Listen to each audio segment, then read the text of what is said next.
Hello, everyone, and welcome back to Nerd Collision. I'm Eddie, that's Ray, and that's Britt, and today we're going to be giving our review of Obi-Wan Episode 5, Part 5. Whoa, and whoa. Oh my God, we get it. You have money, damn it. Look here. Don't. I really don't. I want to get one too, but the cheapest I've seen is like $70. Ain't nobody got that right now. I got this off Amazon. Yeah, ain't nobody got money for that. Like Tidal, they want to charge you like $100 or something, $200. And that's just for the handle by itself, girl. I know I can find one at the dollar store somewhere. Probably. I would think, I would hope. It better be it'll break. On this. It'll break, but you know. Okay. But go ahead, Eddie. I'm sorry. No, you're okay. But yes, this is our spoiler review. So if you have not been able to watch this episode of Obi-Wan, that's okay. Pause this video, watch the episode, come back, and hear our review and thoughts about this episode. With that being said, and everything out of the way, let's go ahead and get started into Episode 5, Part 5 of Obi-Wan Kenobi. Now, let's see here. This recap is actually being brought to us by Ready, Steady, Cut, and it was written by Jonathan Wilson. So Jabim is packed with representatives of the path, including Rogan, Tala, and Haja, and a plethora of what are essentially displaced refugees. Everyone's operating on a strict time frame that has been pushed back to facilitate Obi-Wan's rescue of Leia. Everyone there needs to dip quickly or the opportunity to do so will pass entirely. But Vader and Reva are right outside pretty much instantly, meaning that Obi-Wan has to cook up a plan to hold the Empire off for long enough that everyone can escape. It's risky and desperate and requires a level of trust and teamwork that these strangers aren't going to have in each other. But it's the only option. With the Empire set up outside, blasting the hangar door, and everyone stuck inside, sending Leia into the vents to try and diagnose why the roof doors won't open, Obi-Wan has no choice but to try and buy time negotiating with Reva. Something she revealed in their previous encounter about knowing Vader was Anakin gives him an angle. He has figured out that she was a youngling during Order 66 and was inside the Jedi Temple on Coruscant when Anakin, rather famously, hacked all the kids to pieces. A flashback confirms it. She was there. She saw Anakin butcher her friends and play dead on their bodies until he left. Obi-Wan deduces the truth. She isn't serving Vader. She's hunting him. Now, we'll go ahead and break right there. And I had a feeling that she was looking for revenge this entire time. Like, you could tell something about the way that Moses Ingram is playing this character. I never felt that it was completely villainous. I thought that she was just looking for payback. But what did you guys think about this part of the episode? Like, all the times that she could have caught Kenobi, and she never did. Then when I saw this, I looked back and like, well, on the other planet, she was so close to him, she could have got him. Like, she could have caught him. She could have caught him other times, too, when she didn't. And I'm like, that's weird. For someone who's been hunting Jedi and then killing them and then trying to find Obi-Wan, like, one, I don't even think she killed any of the Jedi. She could have helped them escape, but she had her own plan. Selfish, but that's neither here nor there. And I'm like, but she had chances to catch him and never truly went after him. And then when I saw that flashback, I was like, oh, now I get it. She's trying to kill Anakin. She knows he's Darth Vader. She already knows. And like when she asked him, like, well, Obi-Wan, where were you at? He was trying to kill Anakin, bitch. I mean, he's trying to do. That's what he thought he did. It failed. But like I was like, now it all makes sense. It really truly makes sense now what she was doing, why she was doing the things that she was already doing, and trying to prepare for a moment to kill him.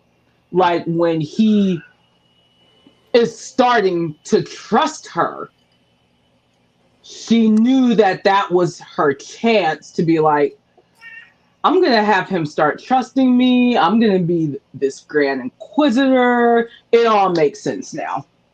Right. Right. Um, yeah, yeah. First and foremost, I do want to say it was great seeing Hayden Christian at the beginning. They start off with a flashback, and we see Hayden, him before he became, Darth Vader, him over training. Seeing him again was just like on screen. Before the costume for Darth Vader was everything. He looks great. He looks great. So that was a really nice way to start off the show. Mm-hmm. Um, the truth about Reva, like I said, I had just assumed that she just wants to be like, right under Vader. That's he's like top subordinate, and everything. So coming to the realization that she was there at the Jedi Temple, and she's just playing this long game of like, trying to get close as she can to Vader to kill him. I feel it really drives the story along. It really moves it forward. Like I said, she's been playing this part beautifully, and seeing that, like you said, what I've been saying the last couple episodes, like, we seen Obi-Wan, kind of still deal with the trauma of losing Anakin, losing all of his Jedi, you know, friends and brothers and sisters and all that. But also to see everything happen from, excuse me, Rey's point of view, while she was a youngling, she has just as much resentment for Anakin for Obi-Wan. I Mm-hmm. mean, she was a youngling when this all happened. Of course, like she didn't know, like Obi-Wan was out fighting Vader or Anakin while this all happening. Right. Or trying to. Well, actually, no, this was before they fought. But him trying to figure out what was happening and everything. He was off on another planet, doing other stuff. So that resentment, that I think from her perspective, also like a betrayal. The only time she ever had with her fellow younglings were all wiped out, and there was no one there to help her. Mm-hmm. So she has just no resentment for Obi-Wan as for Anakin. Obi-Wan realizing that, you know, when you said, we can take them out together, I was thinking we want to see, like, now that would have been cool to see them team up together against Darth Vader. That would have been everything. But Right. yeah, like I said, really, again, I love this expansion of the Star Wars universe because stuff like this, we get so much more storytelling with these characters they otherwise wouldn't have gotten before. Not in like in so much depth. But yeah, that like I said, that was amazing to see. Um, so the question comes up then, like when you realize what she's trying to accomplish. Obviously, we know how it's going to end, given the movies.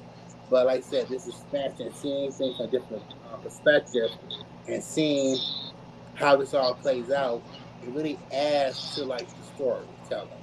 So, a great job, and um, yeah, that's what I have to say about this particular for that first like section of Mm-hmm. the show. Okay. All right. Sounds good, guys. With that being said, we'll go ahead and move on to the next part of this episode. Now, this all kicks off where Reva melts her way through the door. In the frantic retreat, the loader bot gets banged up defending everyone, and Tala takes a blaster bolt to the gut. In an obligatory moment of heroic self sacrifice, she seals Obi-Wan behind the next door and lets off a thermal detonator to delay the Empire's advance. But it ends up being a bit pointless. Vader can sense that he already has Obi-Wan in his grasp, since he knows Obi-Wan will do everything he can to protect people. And protecting these people means surrendering himself to Vader to buy them time. They both know it, so Obi-Wan does as expected, giving Haja his weapons and presenting himself to the Empire unarmed and alone. What Obi-Wan is counting on is Reva's help. He's giving her an opportunity to try and turn on Vader, and he's hoping Vader's obsession with victory, which contributed to his fall to the dark side in the first place, and which we see in microcosm in repeated flashbacks to that sparring session, will keep his focus on Obi-Wan to such an extent that Reva is given an opportunity to strike. When Vader arrives in person, Obi-Wan has already broken free and headed back to the members of the Path, where Leia, who has removed the tracking device from Lola, has managed to open the doors. But in a supreme moment of badassery, Vader snatches the retreating ship out of the air with the Force, drags it back to the ground, and rips chunks from it. But it was a trick. Another smaller ship takes off from the inside, much faster and more nimble. The Path have escaped, though a clumsy Haja did accidentally leave behind Obi-Wan's communicator, which contains a message from Bail about the children and a specific mention of Tatooine and Ben. Now, I have to admit, that part where Vader literally stopped the ship from moving, that tripped me out. I was not expecting any of that. That was so crazy. But what did you guys think about this part of the episode? Girl, he did it. He just said, you know what, snatch. That's it. Snatch. I don't have time. Snatch. Damn. I was like, oh my God. And then when him and the Inquisitor were fighting, it was literally Mary J. Blige.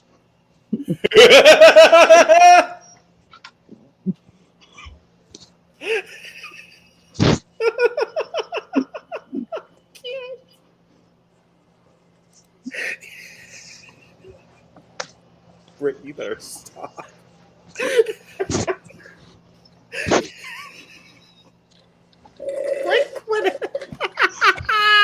That's all it was. I'm telling you. I was like, damn, he is blocking everything. Every hit, every move he tried to do, he was like, I don't have time. You know, just fine, woo, bye. Like, that shit was iconic. You can't tell me that was not funny. I was laughing the whole damn time. I was like, oh, God, you can't even get one hit. Damn, you couldn't even get the cake. Damn. I was like, it's the end for you, girl, but, you know, we loved having you. You were awesome. You were great. You know, you did all that. You ain't do nothing. But you know what? It was great seeing you on the show. Yes, it was. Yes, it was. And then the fucking communicator. I was like, oh my God, does he know about his children? If he knows about his children, he gonna kill everybody to get his kids. Shit. I was like, that was a good deflection though. I was like, oh shit, he got the ship. It's over for them. They're all dead. They're all gonna die. And I was like, decoy. Good one, good one. But like Ben was like, something's wrong. I thought he was feeling the Inquisitor dying. But then like his eyes went big and looked at Leia and then he realized, oh shit. I think he might know about his children. I can't. Go ahead, Ray. Yeah, like I said, the expansion of the show, we get to see more of the characters. Like, between when you think back to the Star Wars Rogue One movie, then you know that scene with Vader, you know, he's killing everybody to get the information. And now with this show, it just shows Vader's not one to be fucked with. Right. Now, I was sad to see old Kylo go. I I wanted know. to stick around.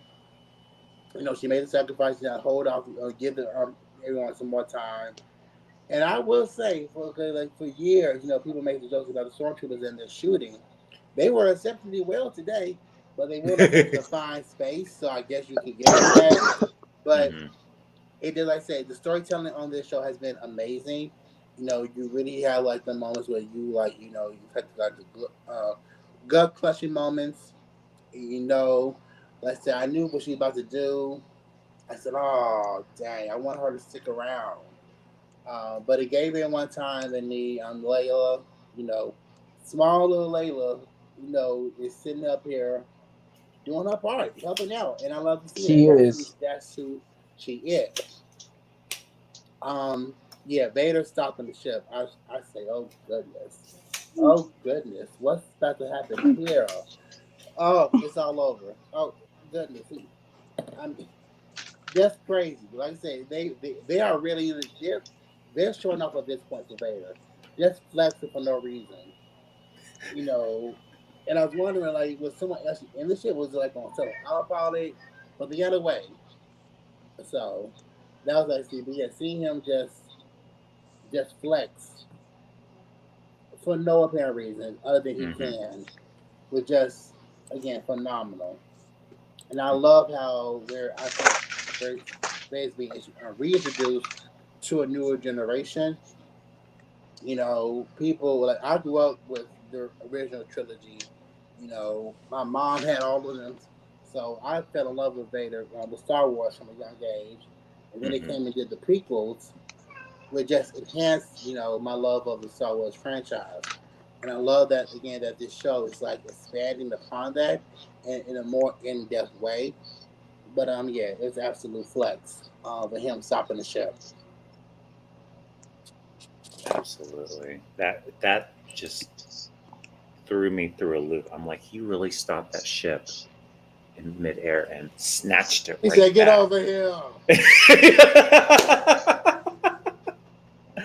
Oh my gosh. I love that. That was so brilliant. Chef's kiss. I loved it. Oh my gosh. Alrighty, guys. Well, with that being said, we'll move on to the finale of this episode. And this is where Reva takes the opportunity to attack Vader, but it's complete embarrassment. He doesn't even get his own lightsaber out. He just swats her around with the Force, takes her own saber off her, and runs her through with it, revealing that he knew who she was all along, and so did the original Grand Inquisitor, who arrives just in time to take his badge back. It's a tremendous loss for Reva, who is left writhing in the dirt. Is there a redemption arc incoming? It's Reva who finds Obi-Wan's communicator on the ground. She hears the words boy and Tatooine. Obi-Wan senses her discovery of it, and part 5 closes with a shot of a sleeping young boy who I think we all can identify. So that ends the episode. Very interesting ending. I'm just wondering how little Luke is going to play into all this coming up on the Yeah, finale. like he's gonna look at Lars and be like, "Are you my real dad?" Oh shit. Shit.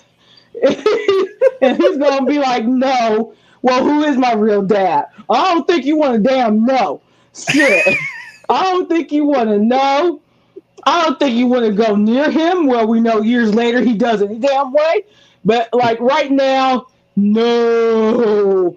Like I'm gonna need Leia's adopted father to come and get her, because Obi-Wan gotta go back to Tatooine and be like, "Fuck, what are we gonna do?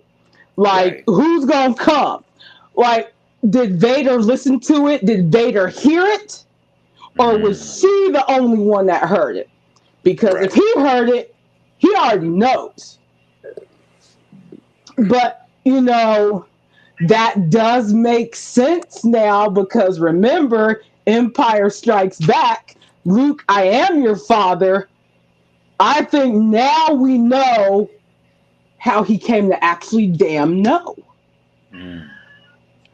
I hope he doesn't know right now. I hope it was just her after the.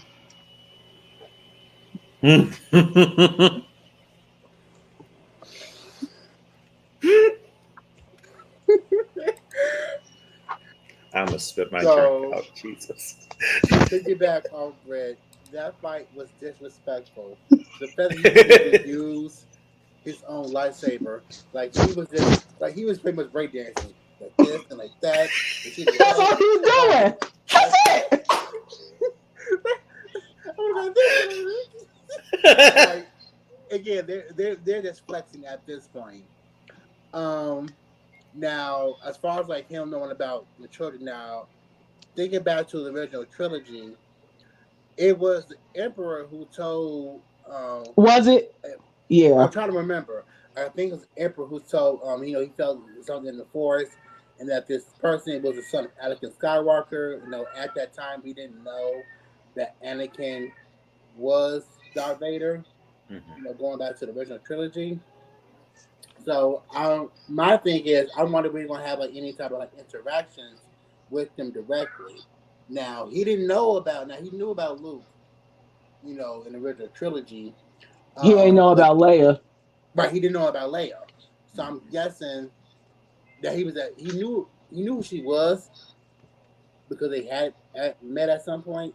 I'm not now whether or not they met before A New Hope. I don't know, but all right, thank you. Oh. Um, but he knew who she was. That's not he was. She His is daughter. kid. He sensed that from Luke when they had that final battle in Return of the Jedi. So that was interesting. So it's interesting to see like how all that plays out. Now, seeing the Grand Inquisitor return, I remember who's not here tonight, Brandon. Like he kind of predicted that he may still be alive.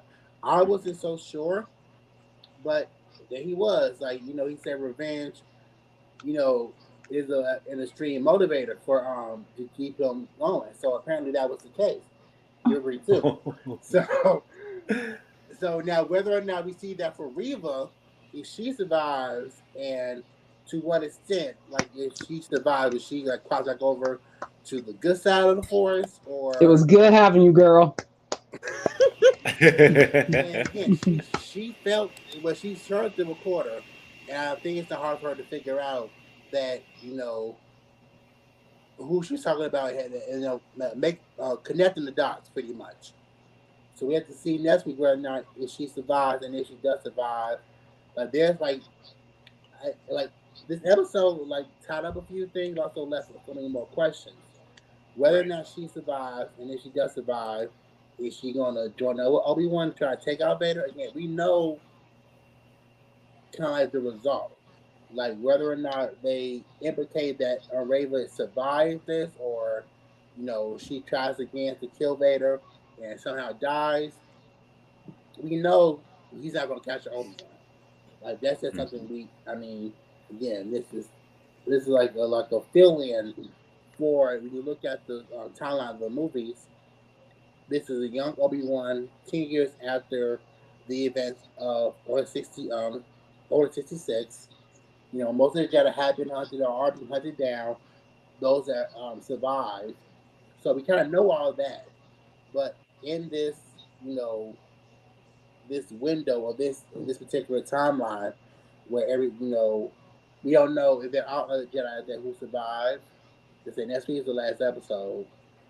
We don't know who survives, or we don't know what's going to happen next in this particular area.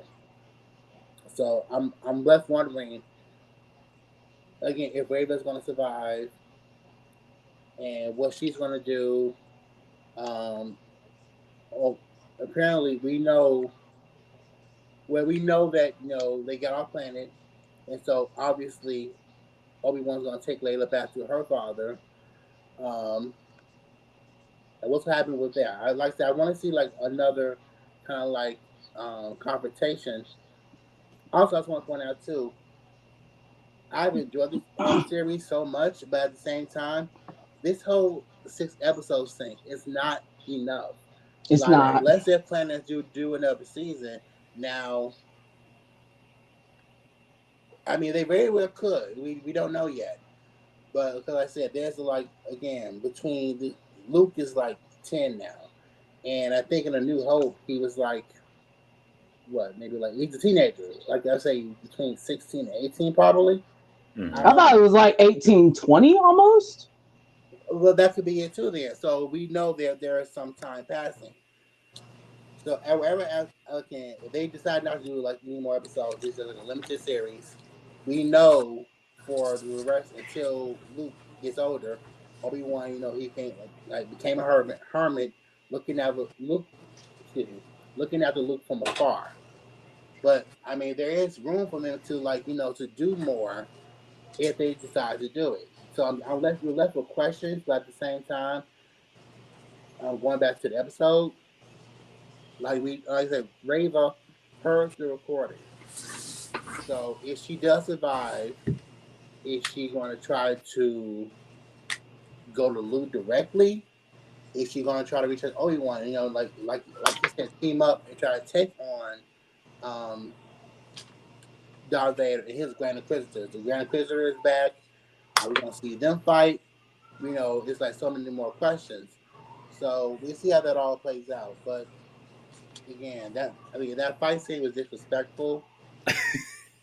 Just want to just repeat that for the Father, Son, and Holy Spirit. Um, and like I said, I'm very excited to see how this all plays out. Absolutely. Absolutely. That fight, that was something else.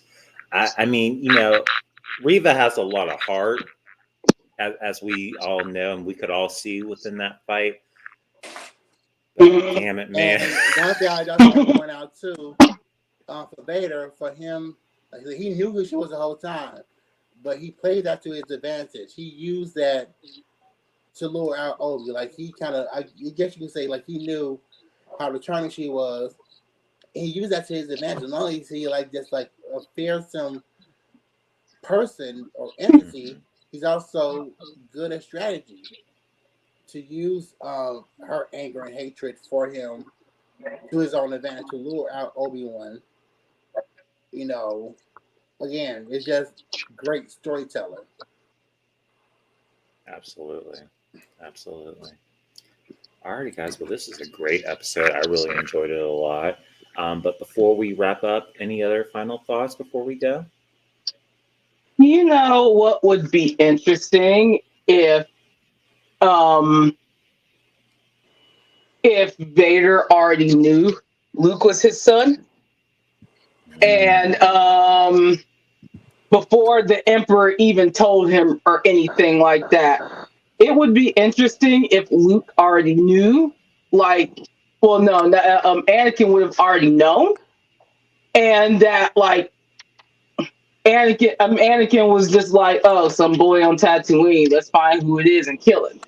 But then like Obi-Wan stops him and be like, you really want to kill your own son, and then like Vader would just stop and leave him alone yeah. because Anakin's love of his life is dead at this point, and now he has a son with her that he just leaves alone until the son comes and tries to, fuck up his shit years later. Listen, I'm interested to see where this all ends up, and also interested too if we possibly would get like a cameo from Palpatine, or at least some type of reference to him. I mean, at this time, we knew that he was very much, controlling, the Empire and everything. So maybe like a little cameo from him too. Who knows? But aside from that, like I said, like we obviously know that there were some Jedi who are still alive, and I'm just wondering. I said we didn't get so much. That's like my one disappointment from like the movies. 'Cause I want, especially with like the continuation. I wanted an almost like a resurgence of Jedi to come back, not just Rey and Kylo Ren, for like more. That's not my one disappointment. But like I said, like we're going back, before all that, and just seeing that there are possible that there were Jedi survivors and everything, it opens the door for different avenues and possibilities. So I'm interested to see what happens going forward. If there's any type of like reference to like any remaining or surviving Jedi, and what that could lead to for like future shows or what have you in the Star Wars like universe. Okay. I want to see Ahsoka. Like just a Yes. flashback of them all together. She's like Right. little, and then you have Anakin with this fucking Because ponytail her show is coming thing. up next, so I mean, we could we got a flashback with this episode with Obi-Wan and Anakin, so we can get like another possible flashback of Ahsoka. Maybe the first time they met, or when they decided, because that would be something they could like tie in to her show. They're gonna have to establish at some point, you know, him meeting Ahsoka, and him being told that she's going to be your Padawan. I mean, he was on the council as he was given the title of Master. He was on the council of the Jedi. So yeah, that would be something. That would be something interesting to see too next week if they mention Ahsoka, or because her show does it come out this year? I think it's going to be next year Okay, at this point. But I yeah, wonder what's the timeline going to be. Is this going to be after she like leaves Luke and all that stuff, and right. or is it going to be before that? So depending on how long this episode is, they're going to like now that you bring it up, maybe we'll get some type of at least some type of mention of Ahsoka or reference to her going forward. Because I think they need to establish that. Because we've seen her so far in, it was Boba Fett. Was it Boba Fett or was it Mandalorian? No, it was on the Boba Fett. And she did have an appearance on the Mandalorian, correct? Yeah. Right. So we know she has her own show coming up. They're going to have to establish her at some point. I mean, she's already established, but they're going to, I think, either have to do like a reference or something, or like a post-credit scene for her and where she's at and all of this. Because Hayden Christensen he came back for this. He's also going to have to come back again for her show too, especially showing them like if they do flashbacks of him training her, because they're also supposed to include the people from I saw an article about them introducing, or they're going to include the cast from I think it's Clone Wars. Yeah. The other Jedi, the person who's training them and all, and that whole crew, they're going to be in her show too. So yeah, they're going to definitely. We haven't seen the last of Hayden on this show. I'm pretty sure he's going to be on her show too. Cause I think because then I remember in the show, she did face him after he became Darth Vader. So we'll see too. But yeah, I also would like to see some type of reference or mention of her in the final episode of Obi-Wan as well. At least in some type of form, mention her and where she's at doing all of this. Okay. I would also like to see her and Luke have a conversation. Yes. Like a whole decade's worth conversation. Like, Luke, I'm supposed to be your damn aunt and shit, and your father went and then fucked it up for every damn body. Which is true. Like, I was supposed to be there when you were born, when you and Leia were born, and then, give y'all things. And she was probably going to end up training them too. If not Obi-Wan, or if not Luke or Leia, or if not Anakin himself, she was probably going to train them both. Oh yeah. And now that opportunity got swiped away from her because of Anakin's stupid ass. True. True. So I would like to see them have like a 20-year conversation. Then just one episode. That would make my day. Like, you knew my father. Oh, I can tell you stories about your dad. And like that whole episode. That's all I want. And not no computer generated Luke Skywalker. Oh my God, I cannot do it anymore. Just get Sebastian Stan.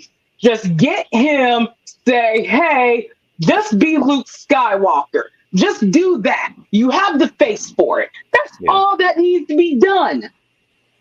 I mean, he's right there. He's literally not even doing anything. Like, he's sitting right there. Like, he's doing all these indie projects, which have turned out to be great, but we don't know when his next Marvel project is. So he's right there. Just get him. He's right there. Even shit. Damn, what's his name? Damn, who is Luke? How did I forget his name? Mark. Yes, Mark Hamill. Shit. Mark Hamill even approved, saying that Sebastian could play Luke. So, Disney, stop with the CGI bullshit that looks horrible and just get him. That's it. That's all you need to do. And it will be great. That's it. That's it. That's all you need to do. I'm just saying, just a suggestion. Oh my gosh. Well, I'm definitely down for all of that. But with that being said, guys, we'll go ahead and wrap up this episode of our review of part 5 of Obi-Wan Kenobi. But please remember to like and subscribe to our YouTube channel. Comment down below. Let us know what you thought about this episode. Also remember to click that bell button for notifications so that you know whenever we have new videos here on our channel. And also, please remember to follow Nerd Collision on Facebook, Instagram, Twitter, and TikTok. But once again, I'm Eddie. That's Ray. That's Britt. We are Nerd Collision, and we'll see you guys here next time. Bye, everyone. Peace out. Okay, we get it.